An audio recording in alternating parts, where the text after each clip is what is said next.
ಸಮಸ್ತ ಜನತೆಗೆ ನಮಸ್ಕಾರ.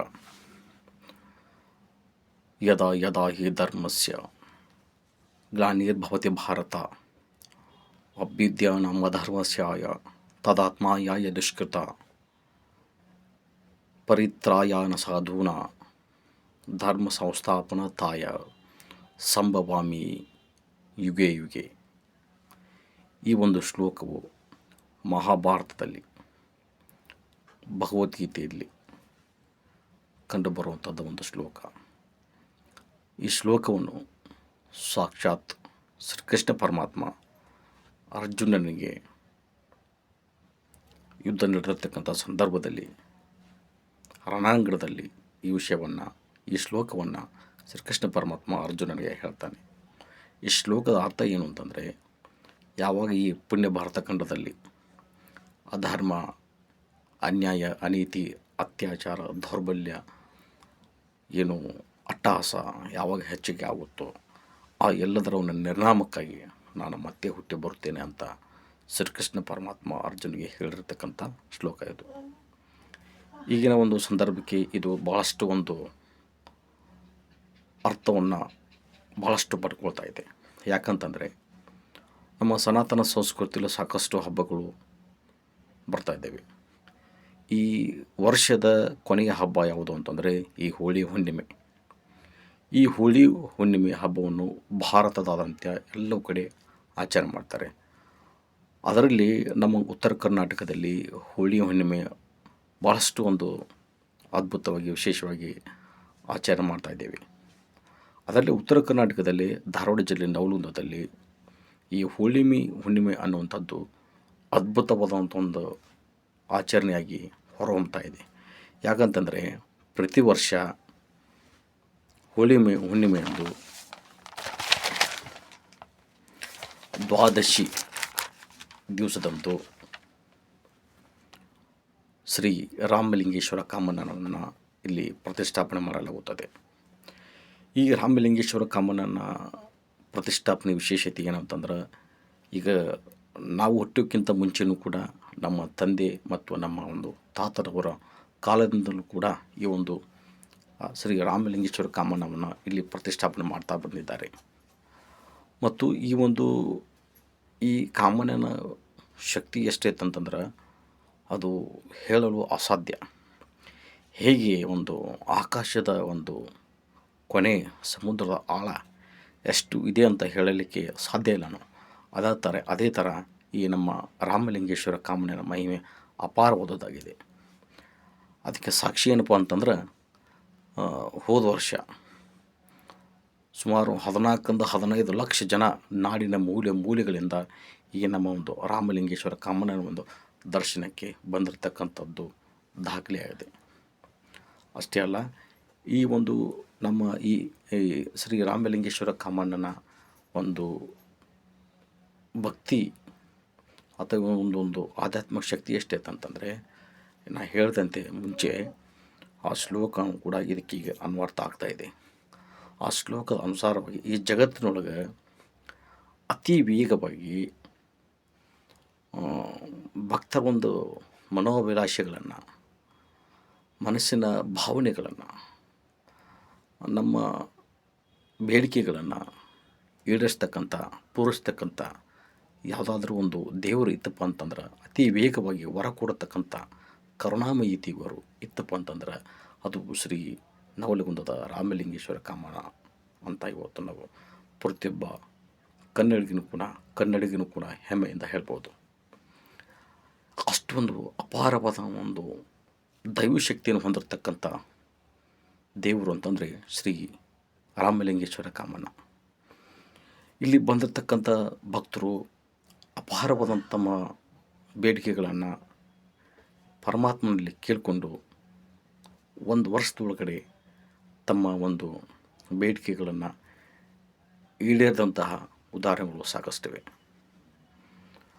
ಹಾಗೆ ಈ ಒಂದು ಕಾಮಣ್ಣಿಗೆ ಬಂದಿರತಕ್ಕಂಥ ಭಕ್ತರು ಇಲ್ಲಿ ಯಾವ ಥರ ಒಂದು ಬೇಡಿಕೆಗಳನ್ನು ಸಲ್ಲಿಸ್ಬೋದು ಅಂತಂದ್ರೆ, ಈಗ ಮದುವೆ ಆಗಿರ್ತಕ್ಕಂಥವ್ರು, ಆಗದೇ ಇದ್ದಿರ್ತಕ್ಕಂಥವ್ರು, ಬಾಸಿಂಗವನ್ನು ತೆಗೆದುಕೊಂಡು ಹೋಗಿ ಪೂಜೆ ಮಾಡಿದರೆ ಅವರಿಗೆ ಮದುವೆ ಆಗ್ತದೆ. ಆಮೇಲೆ ಮಕ್ಕಳಾಗದೇ ಇದ್ದವರು ಇಲ್ಲಿ ತೊಟ್ಟಿಲನ್ನು ತೆಗೆದುಕೊಂಡು ಹೋಗಿ ಪೂಜೆ ಮಾಡಿದರೆ ಅವರು ಮಕ್ಕಳ ಭಾಗ್ಯ, ಸಂತಾನ ಭಾಗ್ಯ ಪ್ರಾಪ್ತಿ ಆಗ್ತದೆ. ಗಂಡ ಮಗು ಬೇಕು ಅಂತಂದ್ರೆ ಒಂದು ಗುಣಗಡಿಗೆ ಅಥವಾ ಮೀಸೆಯನ್ನು ಅವರು ತೆಗೆದುಕೊಂಡು ಪೂಜೆಯನ್ನು ಮಾಡ್ಬೋದು. ಅವರು ಕೂಡ ಗಂಡು ಸಂತಾನ ಒಂದು ಪ್ರಾಪ್ತವಾಗ್ತದೆ. ಆಮೇಲೆ ತಮ್ಮ ಒಂದು ವಿದ್ಯಾಭ್ಯಾಸಕ್ಕಾಗಿ, ಶೈಕ್ಷಣಿಕ ಗುಣಮಟ್ಟದ ಉನ್ನತಿಗಾಗಿ ಹಸ್ತದ ಒಂದು ಪ್ರತಿಮೆಯನ್ನು ತೆಗೆದುಕೊಂಡು ಹೋಗಿ ಪೂಜೆ ಮಾಡೋದ್ರಿಂದ ಅವರಿಗೆ ಸಾಕಷ್ಟು ವಿದ್ಯಾರ್ಥಿಗಳಿಗೆ ಅನುಕೂಲ ಆಗ್ತಾಯಿದೆ. ಮತ್ತು ಯಾವುದಾದ್ರೂ ಸರ್ಕಾರಿ ನೌಕರಿಯಾಗಿರ್ಬೋದು, ಯಾವುದಾದ್ರೂ ತಮ್ಮ ಕೆಲಸಗಳಾಗಿರ್ಬೋದು, ಆ ಕೆಲಸ ಕಾರ್ಯಗಳು ಈಡೇರಬೇಕಂತಂದ್ರೆ ಬೆಳ್ಳಿ ಒಂದು ಪಾದವನ್ನು ತೆಗೆದುಕೊಂಡು ಹೋಗಿ ಪೂಜೆ ಮಾಡ್ಬೋದು. ಆಮೇಲೆ ಯಾರಿಗಾದ್ರೂ ದೃಷ್ಟಿ ಒಂದು ದೋಷ ಇತ್ತಪ್ಪ ಅಂತಂದ್ರೆ ಅವರು ಒಂದು ಕಣ್ಣಿನ ಕೆಂಬಟ್ಟು ಏನೈತಲ್ಲ, ಅದನ್ನು ಕೂಡ ಕಣ್ಣಿನ ದೃಷ್ಟಿಪಟ್ಟನ್ನು ತೆಗೆದುಕೊಂಡು ಹೋಗಿ ಪೂಜೆ ಮಾಡ್ಬೋದು.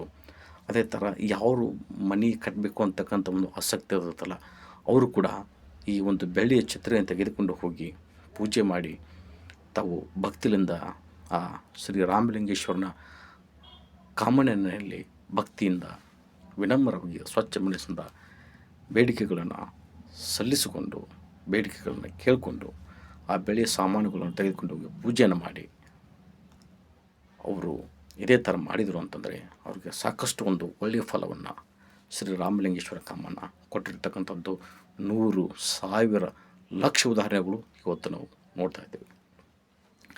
ಈ ಕಾಮಣ್ಣ ಒಂದು ಹುಣ್ಣಿಮೆ ಐತಂತಂದ್ರೆ ಅವತ್ತು 4 ಡೇಸ್ ಬಿಫೋರ್ ಈ ಕಾಮಣ್ಣನ ಪ್ರತಿಷ್ಠಾಪನೆ ಮಾಡ್ತಾ ಇದ್ದಾರೆ.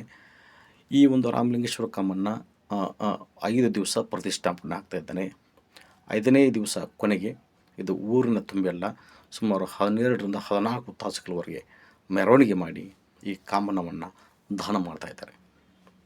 ಮತ್ತು ಈ ವರ್ಷಾಂತ್ಯದಲ್ಲಿ ಈ ಕಾಮಣ್ಣನ ಹಬ್ಬ ಮುಗಿದ ಮೇಲೆ ಯುಗಾದಿ, ಅಂದ್ರೆ ಸಮಸ್ತ ಭಾರತೀಯರೆಲ್ಲವೂ ಯುಗಾದಿ ಅಂತಂದ್ರೆ ಅದು ಹೊಸ ವರ್ಷ.